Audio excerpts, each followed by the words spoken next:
Este es uno de los lugares más extraños de la Tierra. Es el interior de una enorme y sofisticada máquina que funciona gracias a una tecnología muy antigua. Es un buque cisterna cuyo cargamento podría iluminar Londres durante casi una semana. Un cargamento equivalente a la energía de 55 bombas nucleares. Este enorme barco transporta gas natural licuado, millones de litros. A temperatura ambiente es un gas altamente inflamable. Por eso es tan deseado. El líquido del interior de estas cisternas se convertirá en gas para cocinar y en calefacción para nuestros hogares. Crear la tecnología para transportarlo es muy difícil. Sin embargo, estas embarcaciones deben su existencia a cosas muy sorprendentes. Cubertería de cocina. El padre de la evolución. Y ahí lo tenemos. La primera máquina de vapor del mundo. Los coches de bomberos de la Segunda Guerra Mundial. Y el repostaje en el aire.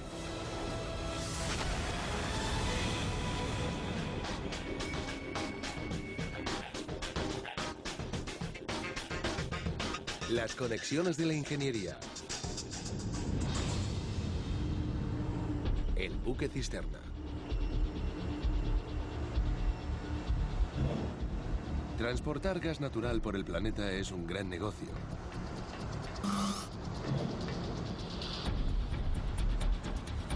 Este buque cisterna es más grande que el Titanic y está diseñado para llevar gas natural por todo el mundo. Es un barco muy grande, sí, así que todo lo que lo compone es enorme, pero solo cuando estás cerca de él te das cuenta de lo grande que es. Reconozco que no soy el hombre más alto del mundo, pero incluso a él le haría sentirse pequeño. Solo su hélice es 5 veces más alta que yo y pesa 48 toneladas. No he venido aquí solo para sentirme pequeño, puedo sentir eso en cualquier parte. He venido porque quiero ver cómo transportan estos buques inmensas cantidades de gas por todo el mundo. Tienen enormes depósitos, pero llegar a ellos es muy complicado. Los buques tienen que estar en dique seco y las cisternas tienen que ser purgadas de cualquier rastro de su peligroso cargamento.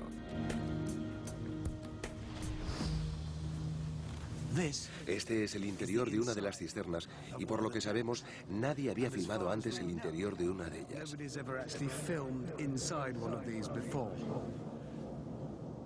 Una verdadera pena porque, mirad, solo se necesita una luz, una cámara y se podría rodar perfectamente una película de ciencia ficción. Y escuchar esto.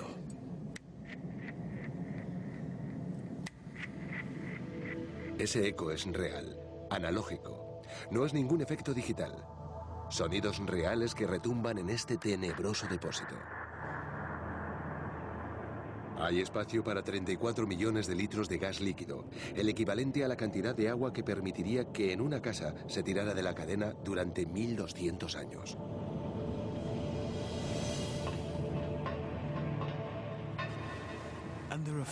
Y hay 4 de estos, todos con 160 grados bajo cero dentro.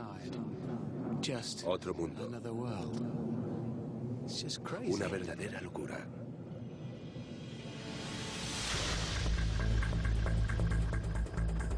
Al igual que el petróleo, el gas natural es un combustible fósil que se puede obtener con procesos de descomposición de restos orgánicos. Puede ser trasladado por gaseoductos, pero estos son caros y poco prácticos para atravesar océanos. Por eso, los ingenieros tuvieron que idear cómo transportarlo por barco. Todo un desafío teniendo en cuenta que el gas natural tiene un altísimo punto de ebullición.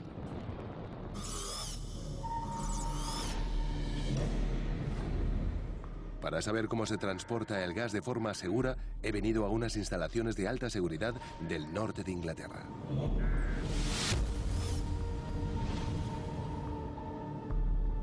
Esto es una cámara de pruebas de explosiones.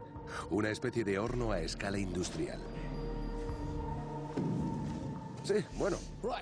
Este dispositivo de aquí nos va a servir para que el gas pase por este tubo de aquí. Esto es un dispositivo de encendido que encenderá la chispa, encenderá el gas y arderá. Va a haber mucho gas, mucho más del que tenemos en casa, pero no hay que preocuparse, el lugar puede soportarlo. Son unas instalaciones especializadas en pruebas de explosiones. Aquí se prueba equipo industrial de seguridad a gran escala, así que no nos va a pasar nada. De todas formas, creo que voy a salir mientras se enciende. Ya que alguien ha dejado la puerta abierta, tendremos que mantener la distancia de seguridad. Encended la chispa. 5, 4, 3, 2, 1. Liberamos gas.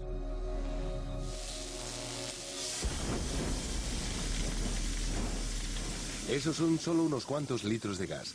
Imagínense un cargamento de millones de litros que pueden prender con la más mínima chispa.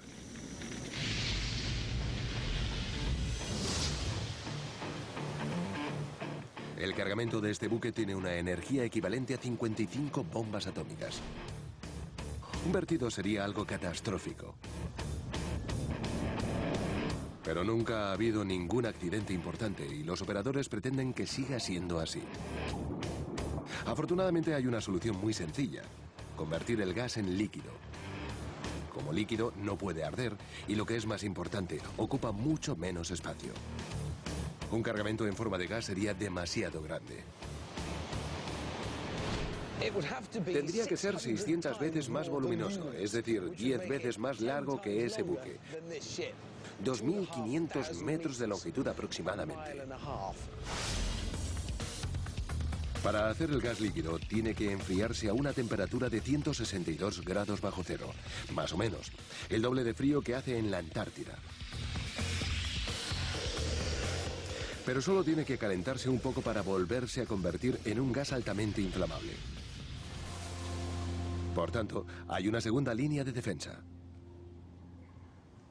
Generalmente, el cargamento está al otro lado de estos muros, millones de litros. Y recuerden que está en estado líquido.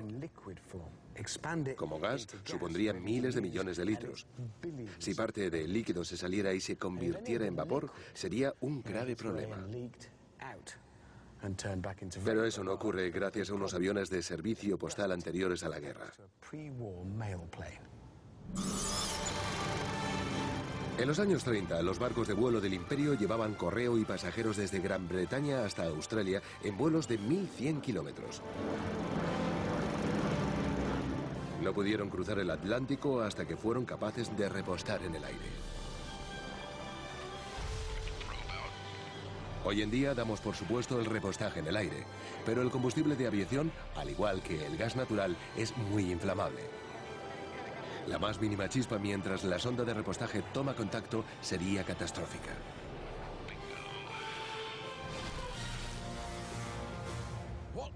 Lo que necesitaban los aviadores era algo que evitara una explosión si se producía alguna chispa.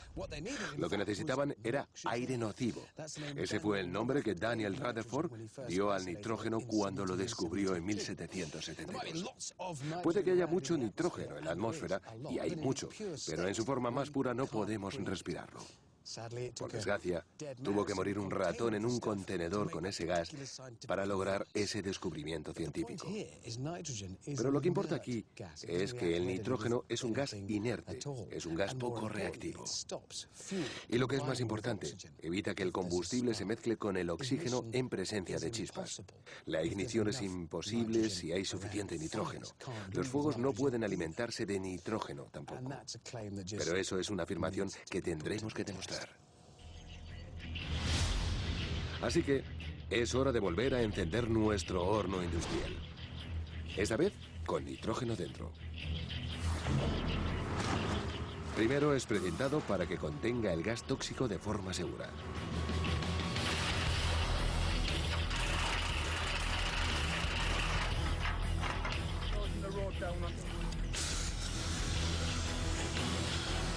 Es el turno del nitrógeno.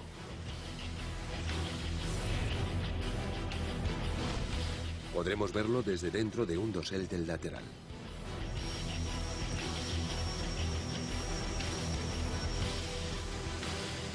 Un metro muestra cómo desciende el nivel de oxígeno, mientras el nitrógeno sustituye al aire normal alrededor del dispositivo de ignición.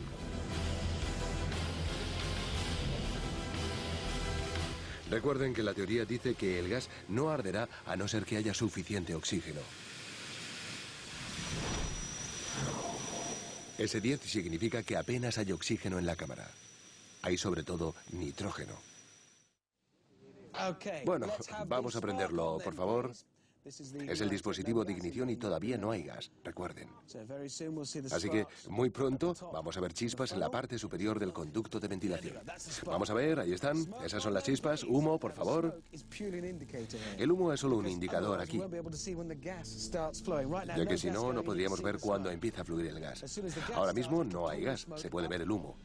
En cuanto el gas empiece, hará que el humo salga por el conducto de ventilación. La cámara está llena de nitrógeno. La chispa está encendida.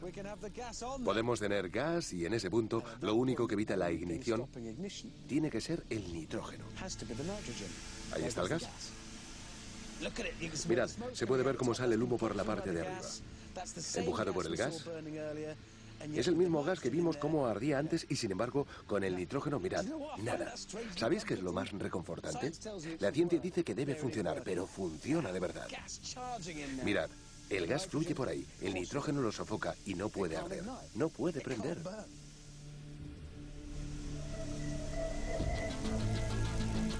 El nitrógeno también protege a los buques cisterna y al repostaje en el aire. Un rápido chorro de nitrógeno en una sonda de repostaje aéreo elimina cualquier riesgo de explosión. Gracias al nitrógeno, los barcos de vuelo del Imperio hicieron su primer vuelo transatlántico en 1938. En buques cisterna, el potencialmente peligroso nitrógeno queda precintado de forma segura dentro del depósito de aislamiento. En caso de escape, el nitrógeno evita que el imprevisible cargamento reaccione con el oxígeno y el aislamiento lo mantiene en estado líquido. Son los congeladores más profundos del mundo. Equivalen a más de 300.000 congeladores domésticos, pero 10 veces más fríos. El gas se prepara en tierra y es transportado en forma de líquido al buque cisterna. Pero estas frías temperaturas suponen grandes retos para la ingeniería. No se pueden utilizar tuberías de acero normales.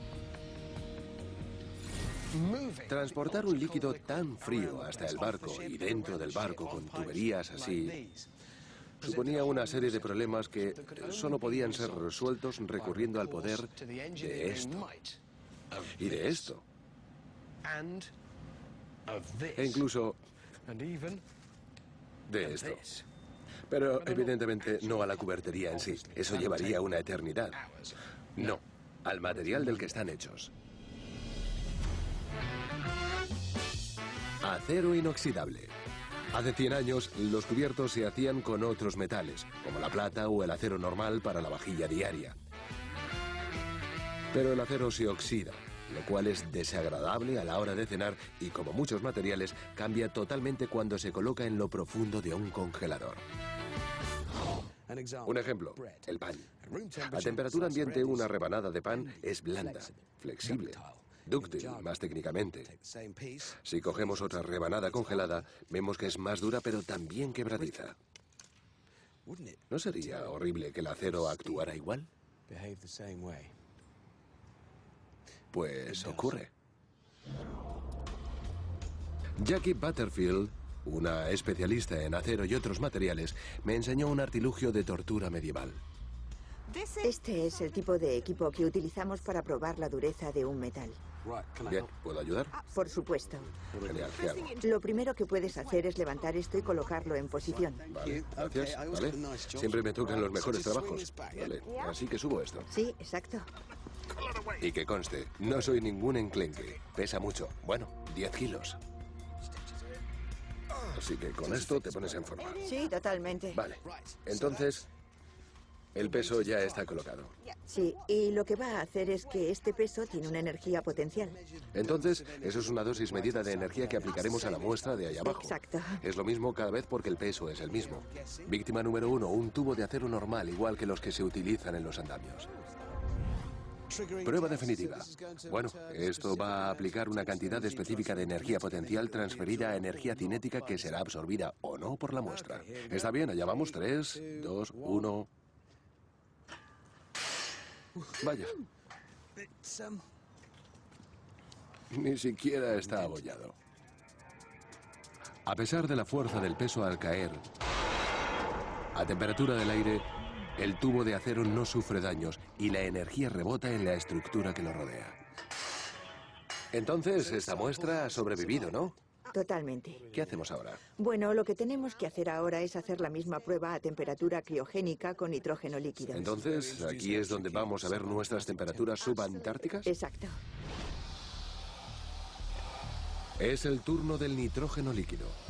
A 195 grados bajo cero, el nitrógeno líquido ha disminuido radicalmente la temperatura del acero, igual que el cargamento de gas haría a medida que es trasladado al interior del buque. Vale, si estamos listos. 3, 2, 1...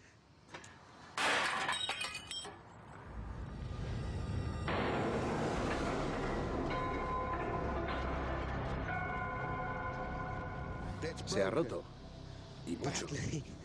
Mirad eso. Está hecho pedazos. Y es exactamente el mismo tubo. El mismo metal. Este apenas ha sufrido un rasguño y este está destrozado. Está hecho pedazos. Totalmente diferente. Quebradizo. Quebradizo. Dúctil. Dúctil. Quebradizo. Dúctil. Frío. Está claro que no conviene que esté muy frío. Por ejemplo, en una cisterna de gas líquido. En cambio, los diseñadores de la cisterna necesitaban un material que pudiera soportar temperaturas muy frías, lo cual nos vuelve a llevar a la cubertería, la de acero inoxidable. En 1913, el químico británico Harry Brearley buscaba un metal duro para hacer cañones de fusiles. Mezcló cromo y acero, pero era demasiado blando. Sin embargo, dicha aleación reveló dos inesperados beneficios. No se oxidaba, muy bueno para la cubertería, y lo mejor para las cisternas de gas líquido. Este nuevo acero inoxidable no se hacía quebradizo a bajas temperaturas. Esto es acero inoxidable, que no solo es resistente a la corrosión, sino que es muy resistente a las bajas temperaturas también. Está bien, vale. Ahora tenemos aquí algo para poder demostrarlo. Sí, vamos a demostrarlo. Bueno, podemos hacer la misma prueba, la misma energía cinética en potencia. A ver qué pasa. Vamos a ponerlo aquí. Da un poco de miedo al hacer eso. Vale. Aquí está el tubo congelado. 3, 2, 1... Está totalmente entero. Han tenido un efecto totalmente diferente. ¿Por qué este está bien y este está destrozado? Porque los elementos de la aleación en el acero inoxidable han cambiado la estructura del cristal, la forma en que los átomos están dispuestos en el metal. Entonces, la diferencia entre estas dos muestras está en el nivel atómico. Así es. Y por eso puede absorber la energía o quedar destrozado, por lo que hay a ese nivel. El simple hecho de añadir cromo puede hacer que el acero normal y quebradizo soporte temperaturas criogénicas. Los ingenieros que construyeron los buques cisterna LNG se aseguraron no solo de que los cascos soportaran las embestidas del mar, sino de que los miles de metros de intrincadas tuberías con todas sus curvaturas, uniones y grabados fueran de un material que pudiera soportar el frío, el acero inoxidable. Pero transportar líquido por barco supone otro desafío: evitar su pérdida.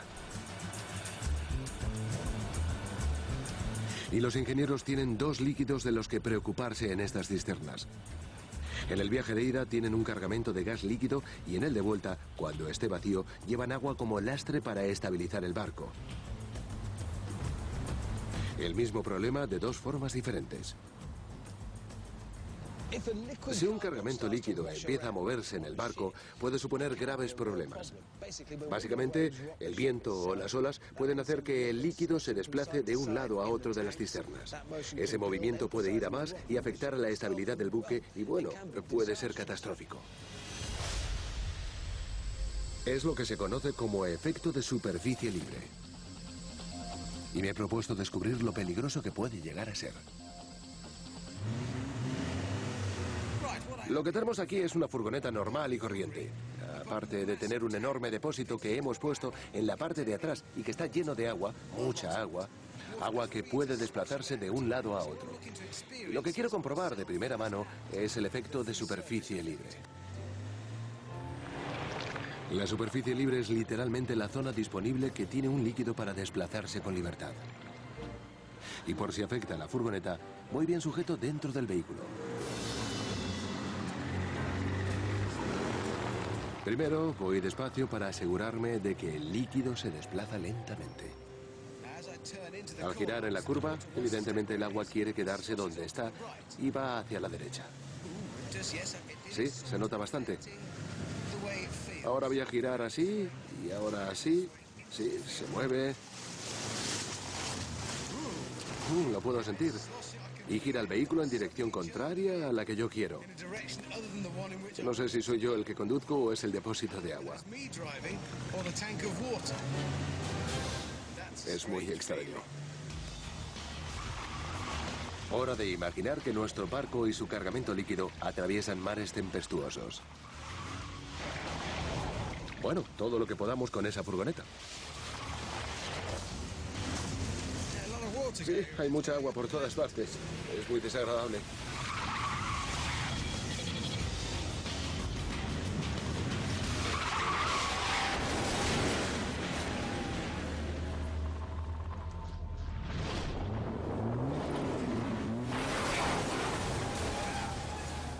Sí, no ha ido tan bien como debería.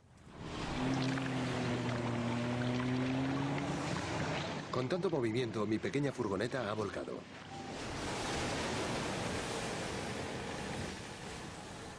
Sí, ese es el efecto de superficie libre. Me ha parecido de lo más desagradable. Si en vez de una furgoneta hubiera sido un barco, habría tenido consecuencias catastróficas. En 1987, el efecto de superficie libre hizo volcar el transbordador Herald of Free Enterprise, cuando el agua entró a borbotones por las puertas que por accidente habían quedado abiertas. Casi 200 personas murieron. Los buques cisterna de gas natural líquido tienen una sorprendente solución para este problema. Para reducir la superficie libre, los depósitos de gas son esféricos, como enormes pelotas. Hay menos espacio para el desplazamiento de la carga, siempre y cuando el depósito esté lleno o casi vacío. Estas cisternas se llenan de cargamento al 98% de capacidad. Hacen su largo viaje. Llegan a su destino y descargan casi todo lo que llevan, manteniendo solo suficiente combustible para el viaje de vuelta. Por tanto, la cisterna, en circunstancias normales, está casi llena o casi vacía para evitar el movimiento.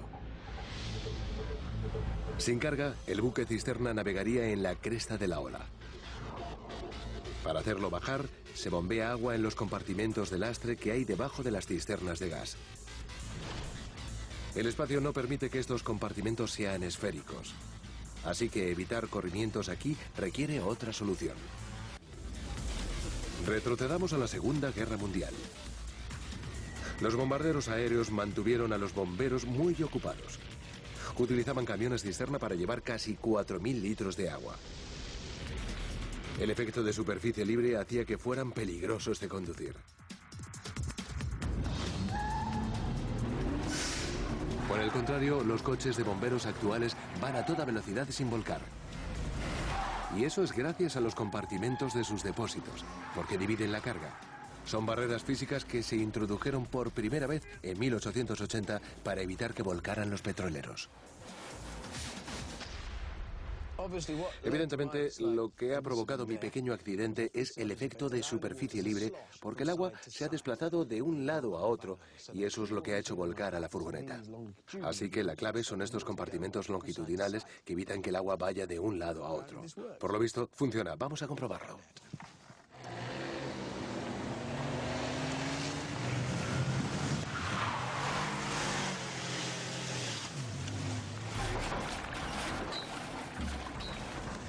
Bueno, por ahora va todo bien. Y aparte de dar estabilidad a la furgoneta, los compartimentos también evitan que vuelquen los depósitos.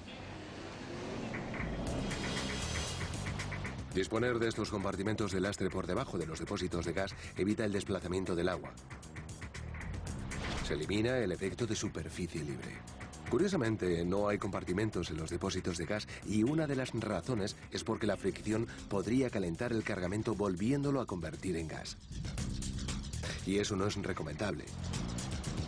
Llenos o vacíos, estos buques son estables. Pero impulsar un buque cisterna lleno supone grandes retos. Totalmente cargado, este buque cisterna pesa 113.000 toneladas. En movimiento, tarda 1 hora en detenerse por completo. Pero, ¿cómo se pone en marcha? Se puede pensar que un moderno buque de estas características es operado por un complicado sistema informático con mecanismos de lo más sofisticados. Bueno, es operado por un sistema informático, pero los mecanismos no son sofisticados en absoluto. En el corazón de esta inmensa cisterna no hay un enorme motor. Es tremendamente potente. Unos 30.000 caballos de potencia hace que estos barcos puedan atravesar todos los mares del planeta. Es muy inteligente, muy avanzado. Pero el interior se basa en un principio que se lleva usando cientos de años. Cientos de miles de años. Les presento a la eolípila, de 2000 años de antigüedad, que también se conoce como motor de Herón, por el científico griego que lo inventó. Funciona de la siguiente forma.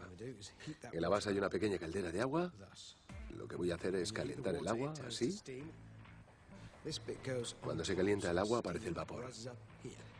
Esta parte va arriba y el vapor sube hasta aquí y la única salida que tiene el vapor es a través de unos pequeños agujeros que tienen estas boquillas de aquí. Y luego todo se hace un poco newtoniano, porque cuando el vapor sale por ahí ejerce una reacción igual y opuesta que lo empuja hacia allí y hará girar la parte de arriba. Lo único que tenemos que hacer es esperar a que aumente la presión. En esta época no había mucho que hacer, evidentemente. Así que esperar era algo genial. Pensarían en filosofía mientras esperaban, quizás.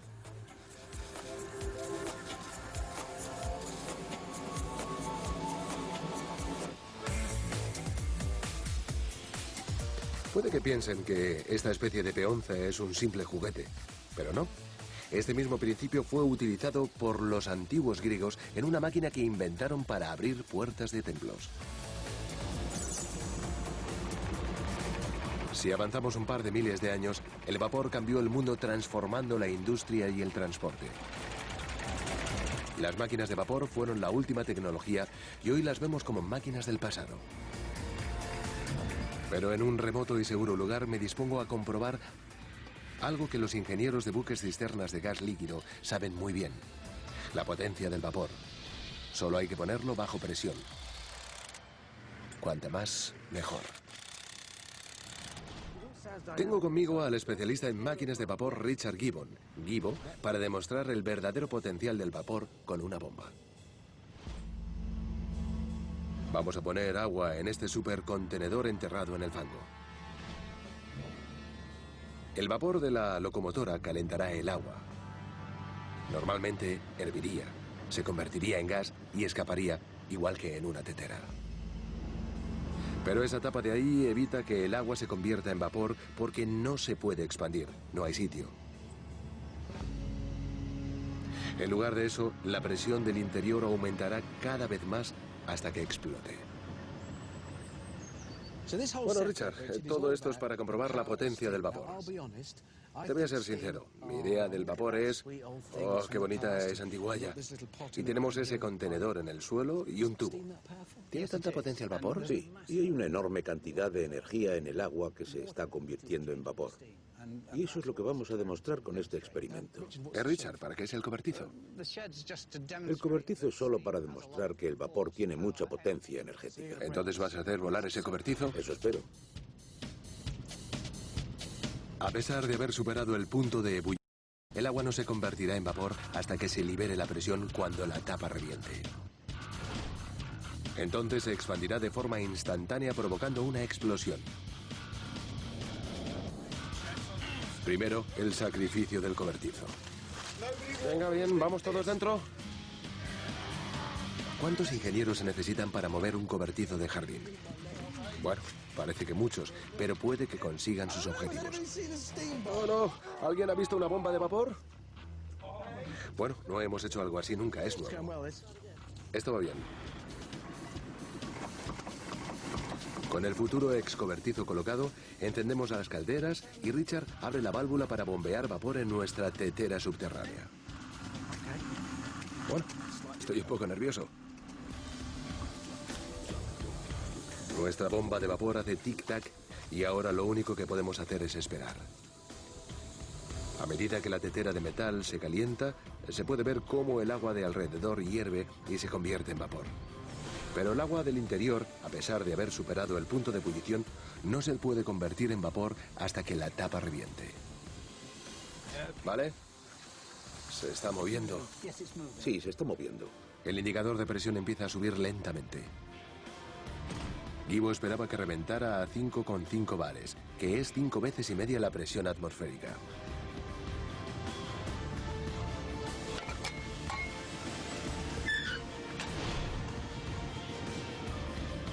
La temperatura del agua hace que el cobertizo sea una sauna finlandesa. La tapa de la tetera empieza a doblarse por la creciente presión.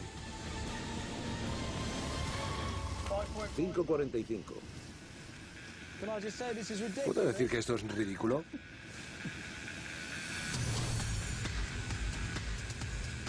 El 5,5 está cerca.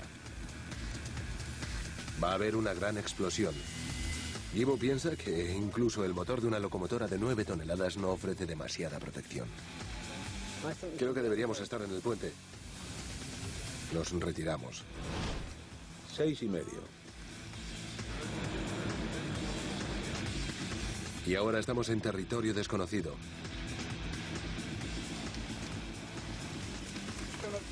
Cerca de 7. Ahora sí es peligroso. Estamos muy cerca de quedarnos sin vapor.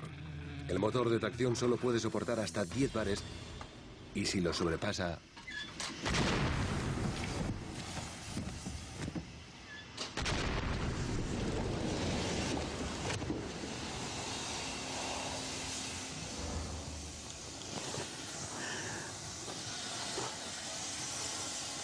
Ha volado.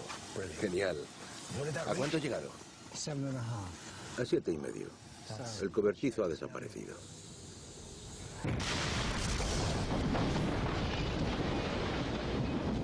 La energía del agua hirviendo ha limpiado al vapor nuestro cobertizo y lo ha destruido totalmente. El recipiente está bien, pero la tapa ha reventado. Ahí están los discos. Se pueden ver. Pero el recipiente está vacío y seco. Todo el agua se ha convertido en vapor de forma instantánea y se ha expandido de forma masiva. Tiene mucha potencia. Lo siento por tu cobertizo. Sí. Lo has destrozado. Sí. Puede que el vapor sea más potente de lo que yo creía. Y esa misma potencia es la que impulsa estos buques cisterna cargados de gas líquido por los océanos de todo el mundo. Como se podrán imaginar, los buques cisterna no tienen nada que ver con nuestra mini bomba de vapor. Esto es también un recipiente de presión, igual que el que utilicé para el cobertizo, pero más grande, y además hay dos. Y generan mucha presión de vapor durante todo el día, así que, aunque en cierta manera toda esta sala de motores parezca un poco inerte, un poco inactiva, en realidad está generando y conteniendo increíbles cantidades de energía y potencia, constantemente. Comparado a los 140 grados de nuestra tetera a presión, el vapor aquí está a 510 grados. 8 veces más presión. Mark Hodgson dirige una flota de buques cisterna de gas líquido. Nos explica cómo producen energía estos dos enormes contenedores. Son solo calderas que producen vapor y juntas producen 110 toneladas por hora. Es decir, estas unidades procesan al día el equivalente al tamaño de una piscina olímpica. Y ese vapor y temperatura de presión van hacia abajo, hacia la turbina. Está bien, así que el vapor producido aquí en las grandes calderas llega abajo, a la turbina, que es donde entra en funcionamiento la eolípila. Por tanto, el mismo principio de la eolípila impulsa estos enormes depósitos. Pone en funcionamiento la hélice. También suministra electricidad a todos los electrodomésticos del barco, incluidas las televisiones del personal.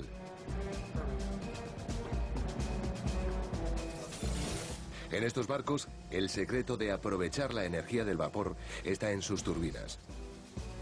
Mark me enseña la increíble y sencilla máquina que genera la electricidad del barco. Como estaba destapada, pude ver los cientos de aspas de turbinas que el vapor activa físicamente. Bueno, el vapor entra por este extremo, ¿y entonces qué? Sí. Como el vapor interviene en todas las fases, aquí es donde las fuerzas rotacionales actúan sobre el propio rotor. Entonces, aquí es donde empieza a funcionar todo. Hay una inmensa cantidad de fuerza, por eso hay unos pernos enormes, porque la presión contenida aquí, cuando todo está en marcha, es enorme. Es muy grande porque tiene que contener un nivel de 60 bar. Hay una cosa que se llama sencillez y este increíble e inteligente dispositivo tiene solo una parte móvil. El motor que impulsa todo el barco tiene solo una parte móvil.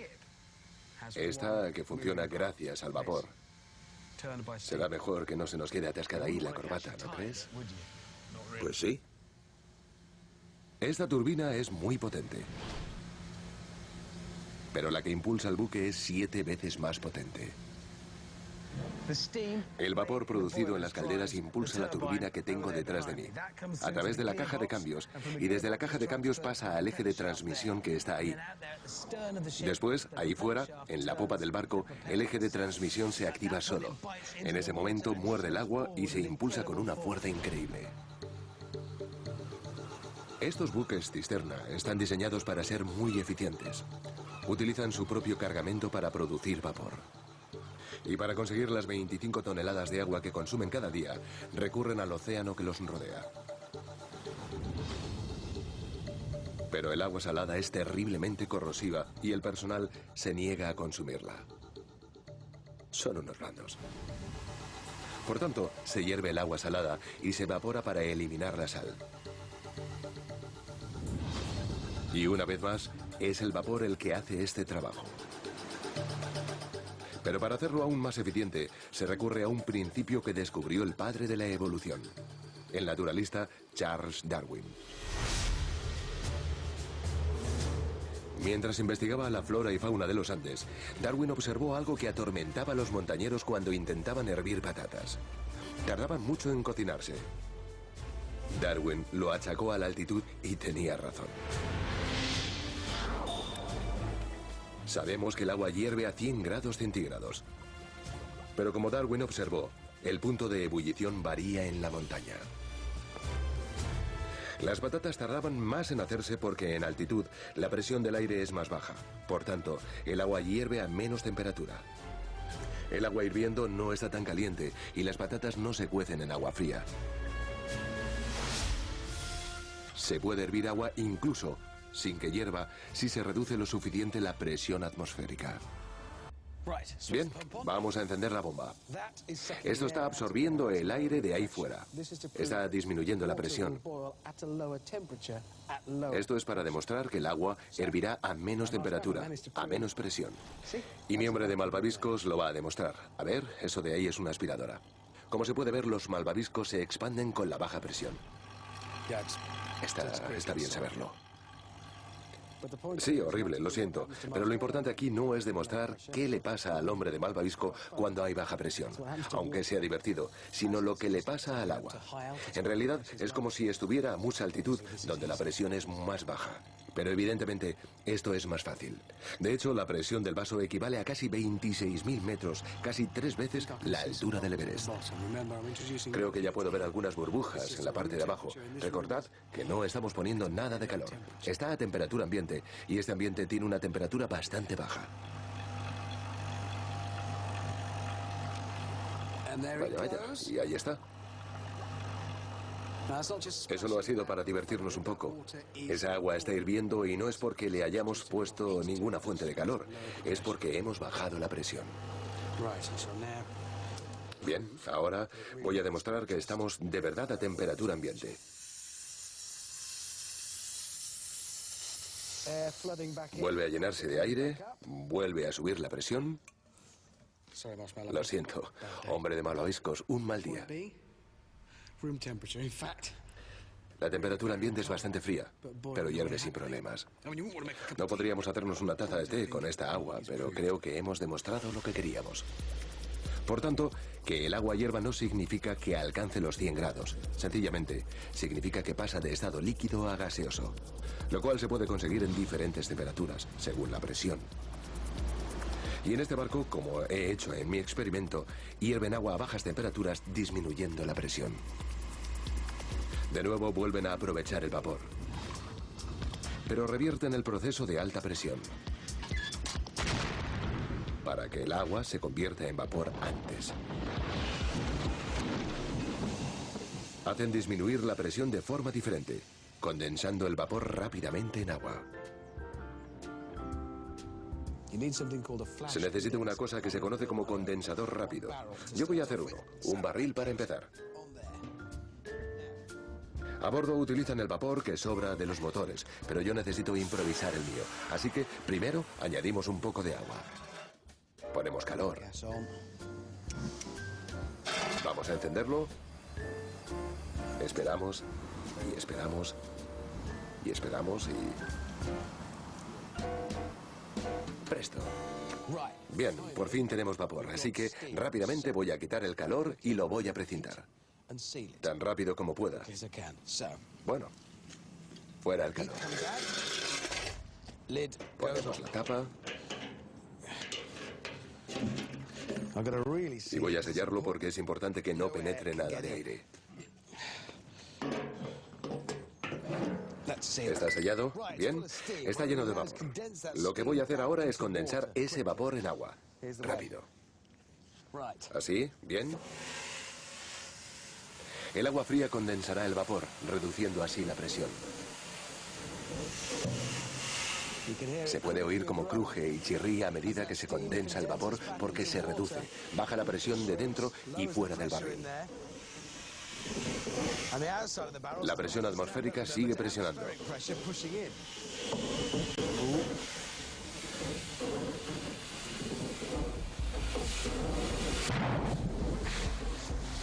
¿Sí? Eso es lo que ocurre cuando se disminuye la presión de dentro. Era imposible que entrara el aire para aumentar la presión. La presión atmosférica ha sido demasiado y ¡zas! Se ha abollado.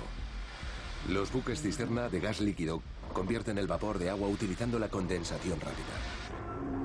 Se crea una zona de baja presión, como mi frasco aspirador, en el que hierven el agua del mar a tan solo 50 grados centígrados. Y no hacen ninguna prueba con malvaviscos. Eso solo lo hago yo, gracias a un principio que observó el padre de la evolución. Los buques cisterna ahorran grandes cantidades de energía, y la energía es el preciado cargamento que estos buques transportan. Se podría decir que estos buques son enormes bombonas de gas autopropulsadas. Sí, se podría. Pero en realidad son unos buques extraordinarios que utilizan una tecnología extraordinaria para mantener su peligroso cargamento seguro y muy frío. Y fueron posibles gracias a la cubertería de acero inoxidable. Un problema con un camión de bomberos. Un antiguo método para abrir puertas. A las patatas de Charles Darwin y a un avión de envío postal de antes de la guerra.